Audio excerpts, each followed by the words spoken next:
Hey guys, Ken here from the Retro Toyscapades channel Malaysia. On the channel today, I'm checking out Spin Master's new General Zod figure from their Superman the Movie 1978 retro series that just turned up here in Malaysia last week. I already reviewed the Superman figure from this wave, so go check out that video if you haven't already.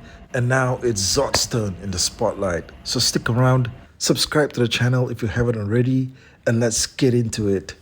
Out of the package, and the general is standing firm with authority, ready to wreak havoc on the Kryptonian powers who imprisoned him. Except that this really isn't a great looking Zod sculpt. He's just too friendly looking, damn it.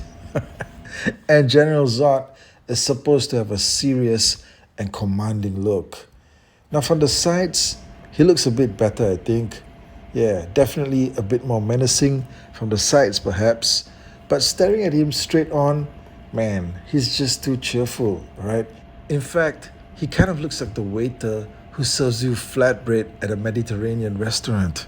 Now, the only thing that does look menacing about him, I think, is that thick black mustache and beard, as well as the ferocious amount of chest hair that is slapped on him. Now, he gets the same limited articulation as the rest of the figures in the wave.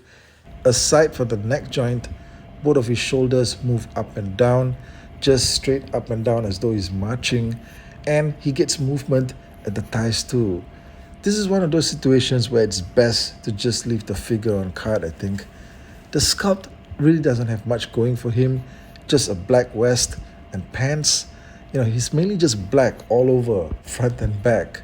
There's not much detailing, although you can't fault him for that because that's just really how he looks like in the movie. Now, General Zod was played by actor Terrence Stamp, and his portrayal of the character will go down in history as one of the greatest screen villains of all time. I grew up as a kid watching Superman 2 on TV more than the first movie, so over the years, I forgot that General Zod and gang appeared in a small scene at the start of Superman 1, which showed their original imprisonment in the Phantom Zone. And speaking of which, his one accessory piece is this small, flat representation of the Phantom Zone prison. You get some nice painted art of the faces of the prisoners screaming within as they are trapped. It's almost like the cover of a heavy metal album. Nothing sadly on the flip side though. Okay, there's no detailing whatsoever, just black paint. Now you can have the general holding on to this piece as though he's at the record store picking up a vinyl album. Now, here's a comparison look with the Christopher Reeve Superman figure from the same wave.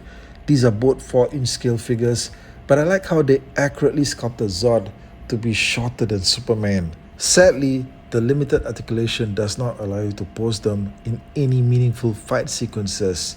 You can just have Zod's arms go up, maybe like he's about to lunge at Superman, or perhaps give him a hug. Yeah! Regrettably also, the figures do not come with any knee joints, or else you can have Superman kneel before Zod. Now, there was a 4-inch scale DC Multiverse General Zod figure released about a decade ago. That one is infinitely superior. Go get that one, okay? That being said, right, Zod figures from Superman 2 don't get made too often, so this one is still pretty unique. Let me know what you think of it in the comment section, and I'll talk to you guys again real soon. Thank you. Take care out there.